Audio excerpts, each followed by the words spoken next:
सन्मान नारी शक्ती पुरस्काराचे जळगाव नगरीत वितरण।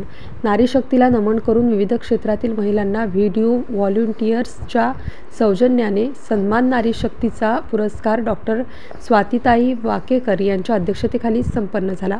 या कार्यक्रमाचे आयोजन Vinod Wankhede, community correspondence, video volunteers, Phule Shahu Ambedkar विचारमंच Jalgaon Jamod Sangrampur taluka, voice of media Jalgaon Jamod team यांच्या वतीने करण्यात आले होते। कार्यक्रमाचे उद्घाटक यामिनीताई चौधरी पुणे, तर प्रमुख मार्गदर्शक शुभदा देशमुख गडचिरोली, अमृता सुनीता आनंद गोवा, प्रमुख अतिथी डॉक्टर स्वाती केला, ॲडव्होकेट ज्योतिताई ढोकणे, जिजाताई राठोड चांदेकर, विद्याताई राजपूत, स्मितलताई पाटील आदी मान्यवर प्रामुख्याने उपस्थित होते। कार्यक्रमाचे सूत्रसंचालन प्राध्यापक कल्पनाताई इंगळे तर आभार प्रदर्शन विशाखा वानखडे यांनी केले। कार्यक्रम यशस्वीरित्या पार पाडण्याकरिता व्हॉइस ऑफ मीडियाचे तालुकाध्यक्ष गुलाबराव इंगळे तसेच त्यांच्या टीमचे विशेष योगदान राहिले। MCN न्यूज मराठीकरिता गजानन सोनटक्के, जळगाव।